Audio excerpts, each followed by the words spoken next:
Why, if the Quran is the word of an omniscient God called Allah, was it revealed in 7 modes? Why 7 modes?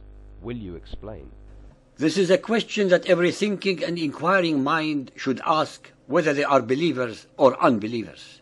After all, the Hebrew Bible, the New Testament, the scriptures of the great civilizations of India, China, Persia, and others were all in one version.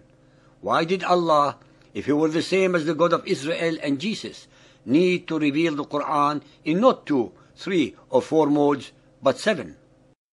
Incredibly, the answer to this question, based upon the records of Muhammad and Islam, is astoundingly simple. To start with, the pagan Arabs were mostly illiterate and very rarely had the facilities or the wherewithal to put down in writing the verses of the Quran. Most of the Quran had to be memorized by those who were attending Muhammad at any one time. Since Muhammad had to inform some of his immediate followers of his alleged revelations at different times, in different places, to different companions, over the incredibly long period of 23 years, it was impossible for him to keep track of the verses, their contents, and to which surah they belonged. He was giving different versions of a verse to different companions at different times. This caused, of course, dissent, consternation, infighting, and bewilderment among his followers. When these companions exchanged recitations, each believing that he had the correct and obviously the only true version, they started fighting and accusing each other of error or fraud. They of course had no other recourse but to ask Muhammad for the true version. When Muhammad heard the 2 or more versions, he told them that all are correct. Muhammad escaped this dilemma by informing his gullible and ignorant followers that the Quran was revealed in 7 different ways, modes, versions, or dialects.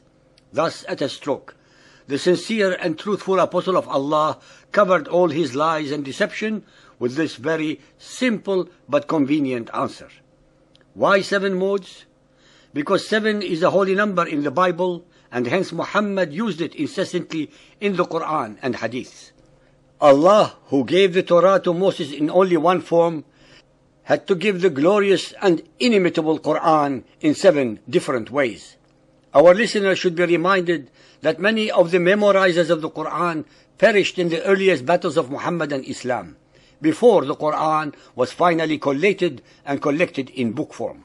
Hence, even according to the Hadiths, innumerable verses were lost in that way as well as in other ways, as detailed in our compilation of the Quran, chapter 36. Sahih Muslim Hadith 1787, narrated by Ubay ibn Ka'b. I was in the mosque when a man entered and prayed and recited the Quran in a style to which I objected. Then another man entered the mosque and recited in a style different from that of his companion. When we had finished the prayer, we all went to Allah's Messenger and said to him, "This man recited in a style to which I objected, and the other entered and recited in a style different from that of his companion." The Messenger of Allah asked them to recite, so they recited. He expressed approval of their efforts, and there occurred in my mind a sort of denial which did not occur even during the days of my ignorance.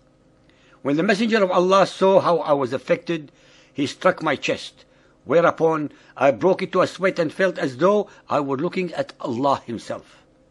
He said to me, "Obey, a message was sent to me to recite the Quran in one dialect." And I replied, "Make things easy for my people." It was then conveyed to me for the second time that it should be recited in 2 dialects. I again replied to him, "Make affairs easy for my people."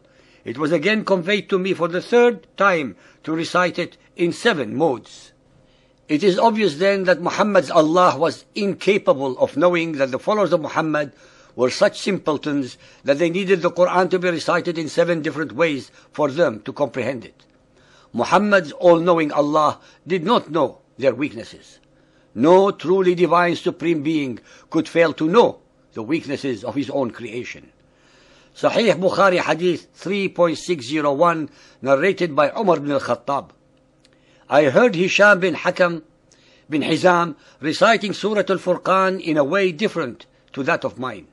Allah's Apostle had taught it to me in a different way. So I was about to quarrel with him, but I waited till he finished. Then I tied his garment round his neck and seized him by it and brought him to Allah's Apostle and said, I have heard him reciting Surah Al-Furqan in a way different to the way you taught it to me. The Prophet ordered me to release him and asked Hisham to recite it. When he recited it, Allah's Apostle said, it was revealed in this way. Then he asked me to recite it. When I recited it, he said it was revealed in this way also.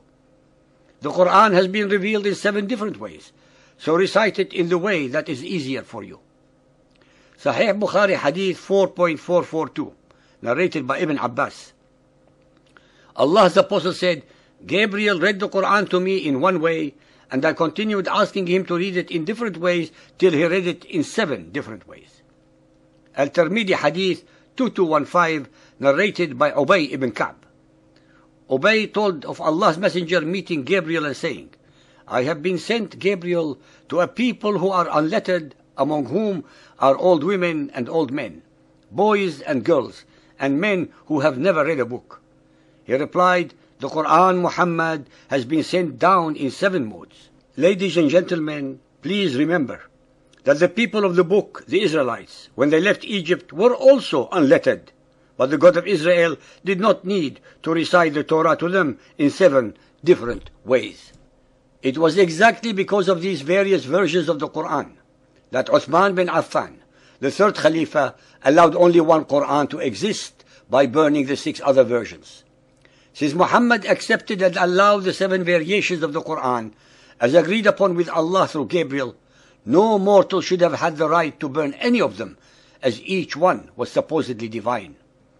This unilateral act of his caused a rebellion and dissension among the Arabs that ended with his murder.